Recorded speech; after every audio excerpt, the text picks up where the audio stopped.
კეთილი იყოს თქვენი მობრძანება დისნეის სამყაროში. დიახ, ვოლტ დისნეის საოცრებათა სამყაროში. აქ თქვენ აუცილებლად შეხვდებით ალისას, ფიფქიასა და შვიჯუჯას, ლამაზმასა და უჩხუს, დონალდ დაკს, მერი პოპინსა და სპილო დამბოს. დისნეის სამყარო მართლაც ჯადოსნურია და მასში მოხვედრა კი ყველა ასაკის ადამიანს შეუძლია. ჩვენ შევეცდებით უფრო ახლოდან გაგაცნოთ იგი და გაგიმხილოთ ის საიდუმლოება, რასაც ეს სამყარო კაცს მიღმამალავს.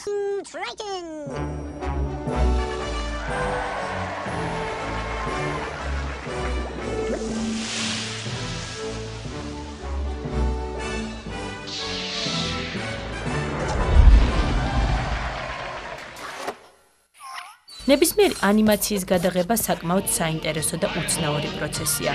მათთვისაც გაინტერესებთ, თუ როგორ იღებდნენ თქვენთვის ცნობილ და საყვარელ მულტიპლიკაციურ ფილმებს, თუ როგორ ქმნიდნენ და აცოცხლებდნენ ამ ფილმების გმირებს, აუცილებლად დარჩით ჩვენთან, რადგან ჩვენ ყველა იმ საიდუმლოს ახვდით ფარდას, რომელსაც ანიმაციის საოცარი სამყარო მალავს. ჩვენს ჯადოსნურ მოგზაურობას ცნობილი ანიმატორის უოლტ დისნეის სახელოსნოდან დავიწყებთ, რადგან სწორედ ის დაგვეხმარება კადრის მიღმა დარჩენილი საინტერესო ამბების გარკვევაში. ყველაფერი ძალიან მარტივად, პროფესორ პიპ შოუს მიერ გამოგონებული ხელსაწყოთი დაიწყო. მან გრძელ ქაღალდზე ერთსა და იმავე ნახატის სხვადასხვა მოძრაობა დახატა და მრგვალ ყუთში ამოტრიალებული ჩადო. ყუთის დატრიალების შემდეგ აღმოჩნდა, რომ გამოსახულება მოძრაობა დაიწყო. შესაბამისად, პიპ შოუს მიერ დახატულ სურათებს ადამიანის თვალი უკვე ერთმთლიან, მოძრავ ანიმაციად აღიქვამდა. არც ერთული ყოფილა პერსონაჟების გაცოცხლება. მოდი ჩვენ ვცადოთ, იქნებ გამოგვივიდეს.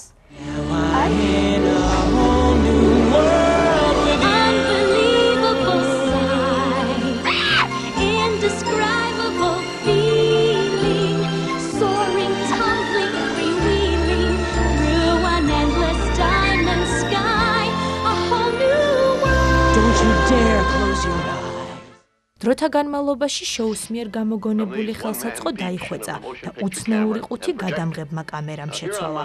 თუმცა ანიმაციის შექმნის პრინციპი მაინც იმავე დარჩა. შოუს გამოგონებამ ანიმაცია ინდუსტრიული სამყაროს განუყოფელ ნაწილად აქცია. 10 წლეულების მანძილზე ბევრი ცნობილი ანიმატორი აქტიურად მუშაობდა მულტიპლიკაციური ფილმის გაუმჯობესებაზე. ამ მხრივ აღსანიშნავია პირველი ანიმაციური სტუდიის შემქმნელი ჯეი.არ. ბრეი, რომელმაც დიდი წვლილი შეიტანა ანიმაციის გაუმჯობესებაში. ფაქტობრივად ის გახდათ პირველი ადამიანი, რომელმაც შეძლო თითქმის სრულყოფილი ანიმაციური პერსონაჟის შექმნა.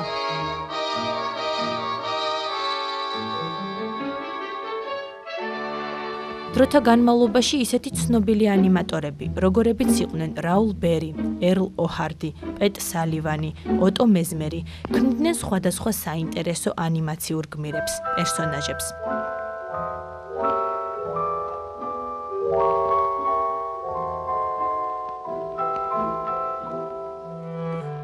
ისეთი შეგრძნება აქვს თითქოს რაღაცაკლია. დიახ, მართალი ხარ. მე გამიგია, რომ ადრე მულტფილმები ხმის გარეშე იქმნებოდა.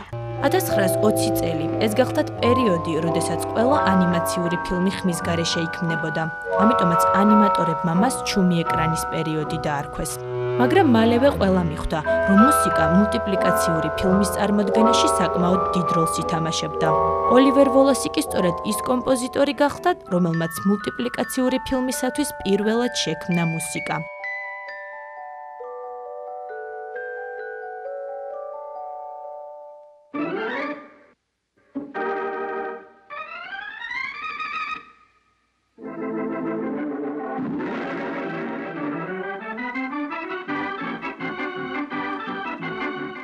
$1928 წლიდან მუსიკა უკვე ანიმაციური ფილმის მოძრაობად იქცა.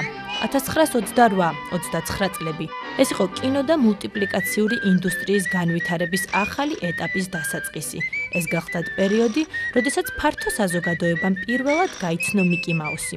თავიდან ყველას უკვირდა ეკრანზე მოძრავი ანიმაციისა და მისი მოძრაობის შესაბამისად ცვალებადი მუსიკის ერთად გამოჩენა. თუმცა სულ მალე გამოვიდა მულტფილმი, სადაც მაყურებელი მხოლოდ მუსიკის მიხედვით ხვდებოდა მისი სიუჟეტის განვითარებას.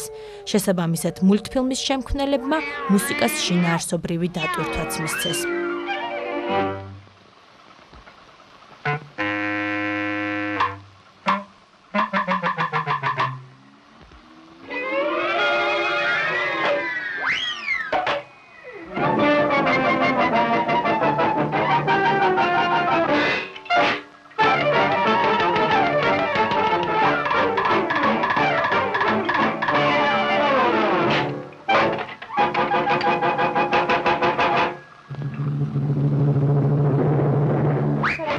მუსიკის თანხლებით ანიმაციას სულ სხვა ხიბლი აქვს. მართალი ხარ, მე გამიგია რომ ადრე ანიმაციის საუნდტრეკები თვით მულტფილმს ასწერდნენ პოპულარობით.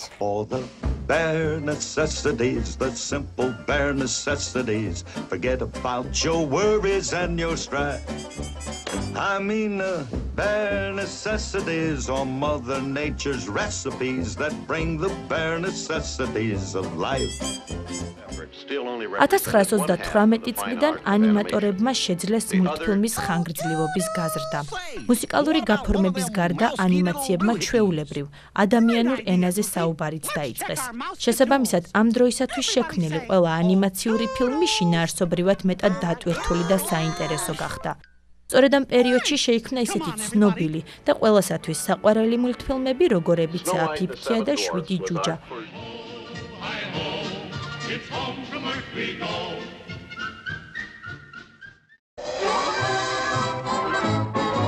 პინოქიოს თავგადასავალი.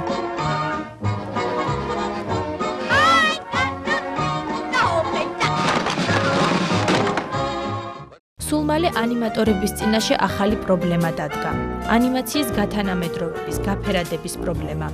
1940 წლიდან თითოეული მულტფილმის გმირის შესაქმნელად ფანქრისა და ქაღალდის გარდა ფუნჯი, აკვარელი და კიდევ სხვა ბევრი სახატავი მასალა იხარჯებოდა და მაშინ უეცრად ყველა მიხვდა, რომ ანიმაციური სამყარო ხელოვნების ახალ დარგად იქცა.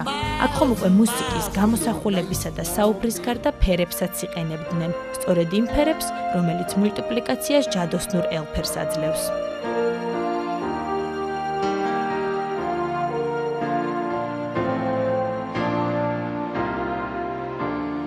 There's a calm surrender to the rush of day when the heat of a rolling wave can't be turned away. An enchanted moment, and it sees me through. It's enough for this restless warrior just to be. And can you feel the love? აი ასეთია ნამდვილი ფერადი სამყარო. მიყვარს ეს მულტფილმები ძალიან. თუმე რამხელა გზა გამოუვლიო ანიმაციას, ვიდრე მის საბოლოო სახეს მიიღებდა. ბავშვებო, ახლა კი დაგემშვიდობებით. ნახვამდის!